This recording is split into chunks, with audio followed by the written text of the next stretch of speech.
आपने इतिहास रच दिया है। ऑपरेशन सिंदूर की गूंज हर कोने में सुनाई दे रही। 1.25 से एक लड़ा, तबे गुरु गोविंद सिंह नाम का आतंकियों के फन को उनके घर में घुस के कुचल दिया, मिट्टी में मिला दिया। 100 से ज्यादा आतंकियों की मौत हुई सिर्फ 20-25 मिनट के भीतर। उसका सीना छलनी हो गया। पाकिस्तान को कई दिन तक नींद नहीं आई। न्यूक्लियर ब्लैकमेल भारत नहीं सहेगा। भारत की लक्ष्मण रेखा अब एकदम स्पष्ट है। शूरवीरों को सैल्यूट करता हूं। बंदे बंदे बंदे बंदे बंदे बंदे बंदे।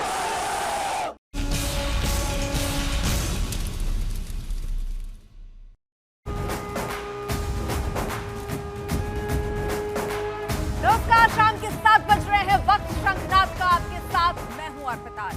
पाकिस्तान पीओके खाली करो। जी हां, ऑपरेशन सिंदूर के बाद भारत ने पाकिस्तान को साफ संदेश दे दिया कि अब बात पीओके पर होगी। हर आतंकी गुस्ताखी का करारा और माकूल जवाब मिलेगा। पाकिस्तान में भारत बार बार घुसकर मारेगा। सेना का जोश हाई है, वहीं पाकिस्तान की हालत इस वक्त खराब है। ऑपरेशन सिंदूर और पाकिस्तान को लेकर मौजूदा हालातों पर आज विदेश मंत्रालय ने एक बार फिर मीडिया से बात की। आइए सबसे पहले आपको बताते हैं विदेश मंत्रालय ने सख्त लिहाज में किस तरह से भारत का रुख साफ किया है। तो अब मुद्दा सिर्फ पाकिस्तान के लिए पीओके खाली करने का नहीं है, अब मुद्दा और भी है, यानी कश्मीर में तीसरे पक्ष की मध्यस्थता मंजूर नहीं की जाएगी। ये भारत ने अपना रुख एकदम साफ और कड़े तौर पर कह दिया है। सीज फायर की वार्ता में थ्रेट को लेकर कोई बात नहीं हुई है, जैसा कि ट्रंप ने दावा किया था। उसके बाद से ही कई तरीके के सवाल उठाने लगे थे, विपक्ष भी, और सवाल उठने भी लगे थे, जिस पर अब तस्वीर सरकार ने साफ कर दी है कि कोई ना तो मध्यस्थता की बात है और ना ही किसी तरीके की ट्रेड बातचीत यहां पर हुई है ट्रेड को लेकर। वहीं अब आगे बढ़िए तो सिंधु जल संधि स्थगित रहेगी, यानी साफ सरकार ने यह भी कर दिया है कि पानी और खून साथ साथ नहीं बह सकता है।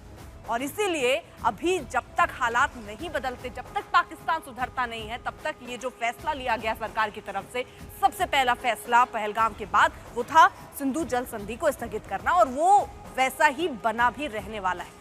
पाकिस्तान की न्यूक्लियर ब्लैकमेलिंग बर्दाश्त नहीं की जाएगी। याद होगा आपको, पाकिस्तान हर बार, जब से पहलगाम के बाद हमने अपना ऑपरेशन सिंदूर चलाया, पाकिस्तान बार बार इस बात की दलील दे रहा था कि देखिए हम न्यूक्लियर देश हैं, हमने अपने ये सब जो हथियार हैं, बम है, तोप गोले हैं, ये सिर्फ हमने सजाने के लिए नहीं रखे हैं, इनका इस्तेमाल हमें करना है। यानी पाकिस्तान बार बार न सिर्फ इसकी धमकी दे रहा था, न्यूक्लियर देश होने की भी धमकी दे रहा था, और भारत ने भी ये साफ कर दिया कि न्यूक्लियर देश ही क्यों ना हो, पहली बार बात यह कि अगर आतंकवाद आप पालेंगे पोसेंगे तो नतीजा आपको भुगतना पड़ेगा। पाकिस्तान की गोली का जवाब गोला से देंगे, यह भी साफ है। यानी अब अगर गोलियां चली, अब आतंकवाद किसी भी कीमत पर बर्दाश्त नहीं किया जाएगा। और यह भी स्पष्ट किया गया, अगर कोई देश इसका सपोर्ट करता है, इसका साथ देता है, उस पर भी कार्रवाई होगी, क्योंकि आतंकवाद पाला पोसा जाए ये बर्दाश्त नहीं किया जाएगा। हार के बाद जीत का ढोल बजाना पाकिस्तान की देखिए पुरानी आदत है, लगातार पाकिस्तान ऐसा करता रहा है। आपने कई बार देखा होगा कि जितने ऐसे फोटो वायरल हुए जहां पर उनके ही सेना के जवान किस तरह से गलत जानकारियां दे रहे हैं अपने देशवासियों को, कैसे प्रोपेगेंडा फैला रहे हैं, ये भी आप समझिए। अब आइए आपको सुनाते हैं कि आखिर विदेश मंत्रालय ने कैसे पाकिस्तान को ये साफ साफ कह दिया कि अब अगर बात होगी तो पीओके पर होगी। हमारा लंबे अरसे से यही राष्ट्रीय पक्ष रहा है कि भारतीय केंद्र शासित प्रदेश जम्मू और कश्मीर से संबंधित किसी भी मुद्दे को भारत और पाकिस्तान को द्विपक्षीय तरीके से ही हल करना है। इस नीति में कोई बदलाव नहीं हुआ है। जैसा कि आप जानते हैं, लंबित मामला केवल पाकिस्तान द्वारा अवैध रूप से कब्जा किए गए भारतीय क्षेत्र को खाली करने का है। India will keep the treaty in abeyance until Pakistan credibly and irrevocably abjures its support for cross-border terrorism Pakistan के उन दावों की जिसे भारत ने पर्दाफाश कर दिया है। पाकिस्तान के एक एक झूठ अब तस्वीरों में कैद है। अपनी जनता को गुमराह करने के लिए पाकिस्तान भले ही जश्न मनाने का दावा कर रहा हो, लेकिन सैटेलाइट तस्वीरों में साफ है कि ऑपरेशन सिंदूर से पाकिस्तान को चोट नहीं लगी है, गहरी चोट लगी है। अब कुछ तस्वीरें हम आपके सामने रख देते हैं, सबूत है ये जो भारत ने सामने रखा है कि देखिए आपके घर में घुसकर कैसे तबाही मचा दी हमने। हमले से पहले की तस्वीर आपको दिखा रहे हैं और हमले के बाद की तस्वीरें आपको दिखा रहे हैं। तो चलिए जरा आपको और एक बार दिखाएं ये सबूत जो भारत के सामने से रखे गए, क्योंकि अब ये भी दिखाना है, क्योंकि पाकिस्तान तो ये दिखा रहा है देखिए हम युद्ध जीत गए, हमने कितना डैमेज कर दिया, हमने कितना नुकसान पहुंचा दिया, लेकिन एक एक बात जो उन्होंने कही है वो सब कैसे एक के बाद एक झूठ साबित होती जा रही है वो भी आप देख ही रहे हैं। साथ ही साथ इंटरनेशनल बेइज्जती कैसे पाकिस्तान अपनी करा रहा है, उनके खुद रक्षा मंत्री यहां तक कहते हुए नजर आते हैं, वो ये कह रहे हैं कि आप सोशल मीडिया पर देख लीजिए कितनी तबाही हुई है। अब गनीमत यह है कि व्हाट्सएप चैट नहीं दिखा दी, उसको भी सबूत के तौर पर पाकिस्तान पेश कर सकता है, कोई बहुत बड़ी बात नहीं है। लेकिन अब जरा हम जल्दी से आपको सबूत जो सामने रख रहे हैं वो जरा देखिए। ये हम आपको दिखा रहे हैं भुलारी एयरबेस, जहां पर आपको हमले के बाद और हमले के पहले की तस्वीरें हम ये दिखा रहे हैं ताकि आप अंदाजा लगा सकिए कि कितना डैमेज, कितना नुकसान पाकिस्तान को हुआ है। कुछ विमानों की क्षति की भी बात सामने आ रही है। ये पाकिस्तान का नवीनतम एयरबेस है जहां JF-17, F-16 ऐसे कई रडार सिस्टम तैनात थे जिनको क्षति पहुंची है, और इसकी क्षति से पाकिस्तान की हवाई निगरानी और प्रतिक्रिया क्षमता प्रभावित हुई है। क्योंकि जिस तरह से हमले, क्योंकि पाकिस्तान ने भी कोई कमी नहीं छोड़ी, लगातार हमले कर रहा था, लेकिन हमारा डिफेंस सिस्टम इतना स्ट्रांग था कि वो कोई भी भारी नुकसान नहीं कर पाया है। अब जरा आपको तीसरा सबूत दिखाते हैं। जैकाबाद एयरपोर्ट, पहले और बाद की सैटेलाइट तस्वीरें हम आपको दिखाएंगे जिससे आप अंदाजा लगा सकते हैं कि किस तरह के हालात हैं। ये देखिए एयरक्राफ्ट हैंगर को लक्ष्य बनाकर तबाह किया गया है और ये बेस रणनीतिक रूप से महत्वपूर्ण है और कभी नाटो का अहम ठिकाना रहा है। यहाँ JK-17, ब्लॉक 2, F-16 इटली निर्मित कई हेलीकॉप्टर तैनात थे। स्थानीय मीडिया के अनुसार यहाँ अमेरिका F-16 बेड़े की मरम्मत के लिए निजी कॉन्ट्रैक्टर भी मौजूद। तो फिलहाल ये सबूत एक के बाद आपके सामने रखा जा रहा है ताकि इससे पाकिस्तान का न सिर्फ झूठ यहाँ बेनकाब हो रहा है, ये भी समझ में आता है कि कैसे पाकिस्तान के पास सबूत के नाम पर भी कुछ नहीं। अब जरा चौथा सबूत आप देखिए, रहमयार खान एयरबेस की भी हम आपको तस्वीर दिखाते हैं। पहले और बाद की ये तस्वीरें हैं जिससे जो तस्वीरें बिल्कुल साफ हो जाएगी। वो पाकिस्तान जो चिल्ला रहा है कि कुछ नुकसान नहीं हुआ, कितना नुकसान हुआ है कहीं और जाने की जरूरत नहीं है, बस टीवी स्क्रीन पर देखिए हमले से पहले और हमले के बाद की तस्वीरें, सैटेलाइट तस्वीरें हैं ये रहमयार खान एयरबेस जो है यहाँ भारतीय हमले से रनवे पर 19 फीट का एक बड़ा गड्ढा बन गया है जिससे आसपास के 43 फीट तक का जो मलबा है वो फैला हुआ है। हमले के बाद हवाई अड्डे की सभी उड़ानें एक हफ्ते के लिए स्थगित करनी पड़ी और ये बेस भारत के राजस्थान सीमा के पास स्थित है। पाकिस्तान की दक्षिणी हवाई रक्षा में महत्वपूर्ण भूमिका दरअसल ये निभाता है, लेकिन अब बचा नहीं उस भूमिका को निभाने के लिए। अब जरा एक और तस्वीर आपको हम दिखाते हैं, इन तस्वीरों को देखकर भी आप अंदाजा लगाते हैं। इसको लीजिए सबूत नंबर 5। आप एक सबूत एक के बाद एक इतने सबूत भारत पेश कर रहा है कि पाकिस्तान की पूरी कलाई और पोल खुलती हुई नजर आ रही है। ये PAF बेस सख्त की है।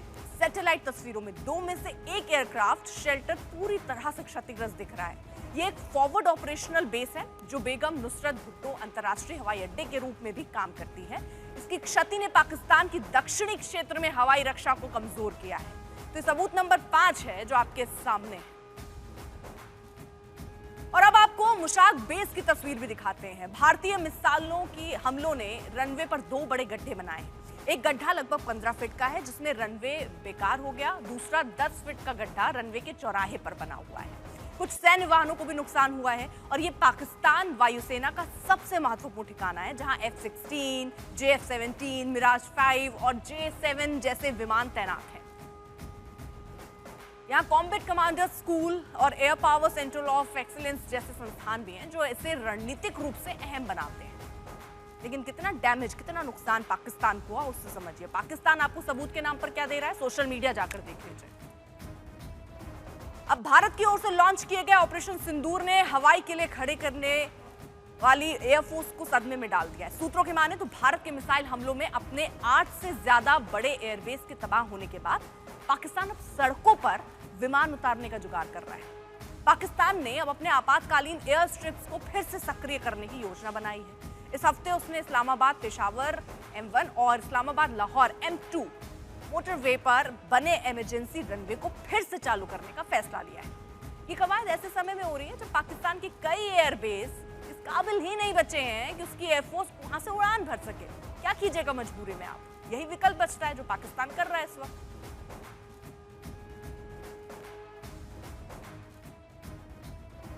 पाकिस्तान ने पहली बार भारत की ओर से आतंक के खिलाफ चलाए गए ऑपरेशन सिंदूर में अपने सैनिकों के मारे जाने की बात कबूल की।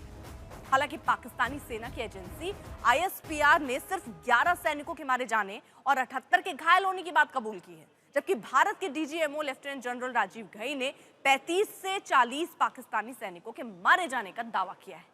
हालांकि पाकिस्तान ने 11 सैनिकों का जो आंकड़ा जारी किया है वो 6 और 7 मई को भारत के ऑपरेशन सिंदूर के पहले हमले से जुड़ा है।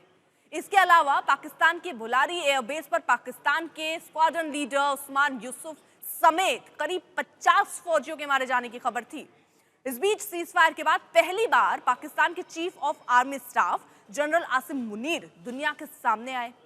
कल आसिम मुनीर को रावलपिंडी के मिलिट्री हॉस्पिटल में देखा गया, जहां वो पाकिस्तानी फौज के घायल सैनिकों से मिलने पहुंचे। लेकिन बड़ा सवाल यह है कि पाकिस्तान का ये मौलाना जनरल कब तक कहां छुपा हुआ था, कहां था अब तक? आखिर भारत के ऑपरेशन सिंदूर के दौरान ये कहीं की नजर क्यों नहीं आए?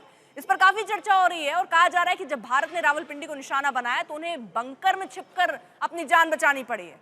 ये तो पहले ही बताया गया था कि अपनी फैमिली को आसिम मुनीर ने पहले ही विदेश भेज दिया और खुद भी छुप गए। आसिम मुनीर के गायब रहने की पहली वजह बताई जा रही है, उन्हें यह अंदाजा ही नहीं था कि भारत पाकिस्तान के 6 एयरबेस समेत 13 सैन्य ठिकानों पर अचूक और जोरदार हमला करेगा।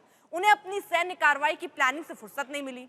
कुछ लोग कह रहे हैं कि चूंकि भारत ने रावलपिंडी के करीब नूर खान एयरबेस पर मिसाइल से हमला कर दिया, उसे तबाह कर दिया, इसके बाद आसिम मुनीर को कई घंटे तक बंकर या सेफ हाउस में शिफ्ट होना पड़ा। यही नहीं, हमले के बाद भी सुरक्षा को लेकर मुनीर को इतना डर सता रहा था कि वो अस्पताल तक जाने में घबरा रहे थे। पाकिस्तानी सेना में भी मुनीर के खिलाफ जनरलों के बढ़ते असंतोष की खबरों के चलते भी मुनीर को बाहर निकलने में डर लग रहा था।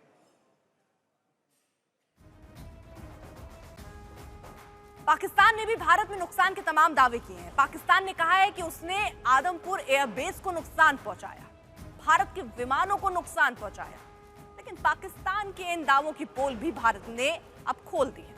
आज प्रधानमंत्री नरेंद्र मोदी आदमपुर पहुंचे, जहां सेना के जवानों से मुलाकात की। सेना का जोश हाय था। इस बीच तस्वीरों में S-400 और मिग विमान भी दिखाई दे रहे हैं, जहां से पाकिस्तान को संदेश देने की कोशिश की गई, क्योंकि पाकिस्तान ने इसी एयरबेस में भारी नुकसान का दावा किया था। उधर घाटी में सेना का ऑपरेशन जारी है, जहां आतंकियों को चुन चुन कर मारा जा रहा है। आज शोपियां में सेना और आतंकियों के बीच लंबी मुठभेड़ चली, जहां सेना ने लश्कर के 3 आतंकियों को ढेर किया। तीनों आतंकी शोपियां के रहने वाले थे। आतंकी शाहिद कुट्टी, अदनान शफी, हारिस नजीर कई आतंकी वारदातों में शामिल थे। इस दौरान आतंकियों के पास से कई हथियार बरामद हुए, जिसमें चीन के हथियार भी शामिल हैं। शकूर के जंगली इलाकों में आतंकियों के छिपे होने की सूचना मिली थी, जिसके बाद सेना ने ऑपरेशन चलाया। सेना ने इसे ऑपरेशन को केलर का नाम दिया है। सुरक्षा बलों के साथ एक मुठभेड़ में आज लश्कर के 3 आतंकी ढेर कर दिए गए। यही वो इलाका है केलर का, जहां हम इस वक्त हैं। जंगल का इलाका है और यहीं जो है इनपुट मिले थे खुफिया एजेंसीज की तरफ से कि मूवमेंट है लश्कर के ग्रुप की। सर्च ऑपरेशन शुरू हुआ और आज सुबह सवेरे जो है मुठभेड़ शुरू हुई। 3 से 4 घंटे तक एनकाउंटर चला और उसके बाद 3 लश्कर के काडर को जो है मार गिरा है सुरक्षा बलों ने। अभी तक जो हमारे पास इंफॉर्मेशन है उसमें से 2 लोकल हैं, उसकी पुष्टि हो गई है। तीसरे की जो है शनाख्त अभी चल रही है। लोकल्स में से शाहिद कुट्टे, जो कि लश्कर का साउथ कश्मीर का ऑपरेशनल कमांडर था, वो मारा गया है, और उसके साथ साथ अदनान जो उसका साथी था, और दोनों ने पिछले 3-4 साल में जो है लश्कर का जो काडर है ज्वाइन किया था। और शाहिद कुट्टे की बात करें तो ऑपरेशनल कमांडर था और एक लोकल पॉइंट था जो कि नई रिक्रूटमेंट्स हो, लॉजिस्टिक्स हो, उसका जो है बंदोबस्त करता था बाहर के जो लश्कर के FT रहते हैं उनके लिए। तो बड़ी कामयाबी है सुरक्षा एजेंसीज के लिए। और पहलगाम जो आतंकी हमला है उसके बाद साफ निर्देश हैं सुरक्षा बलों को कि बहुत तेज करने पड़ेंगे ऑपरेशन लश्कर और जैश के खिलाफ दक्षिणी कश्मीर में, क्योंकि अमरनाथ यात्रा से पहले सुरक्षा एजेंसीज ये चाहती हैं कि एक अनुकूल जो है सिक्योरिटी वातावरण बने ताकि यात्रा जो है सेफली कंडक्ट की जा सके। लेकिन उसमें जो पहलगाम के हत्यारे हैं वो बहुत बड़ा खतरा बने हुए हैं। अभी भी उनके लिए ऑपरेशन चल रहा है, लेकिन फिलहाल अगर ओवरऑल जो सुरक्षा स्थिति को अच्छा करने की बात करें तो एक कदम आज हुआ है, जहां सुरक्षा बलों ने केलर में, जहां हम इस वक्त है, 3 लश्कर के जो मिलिटेंट है उनको मार गिराया है। कैमरा पर्सन तारिक लोन के साथ मीर फरीद, शोपियन केलर, आज तक। पहलगाम आतंकी हमले का बदला ले लिया गया है। पाकिस्तानी आतंकी और पाकिस्तानी सेना को मुंहतोड़ जवाब भी दे दिया गया। और इसी पर देखिए टेलीविजन की पहली एआई फिल्म ऑपरेशन सिंदूर वर्ल्ड प्रीमियम आज तक पर, आज रात 8 बजे।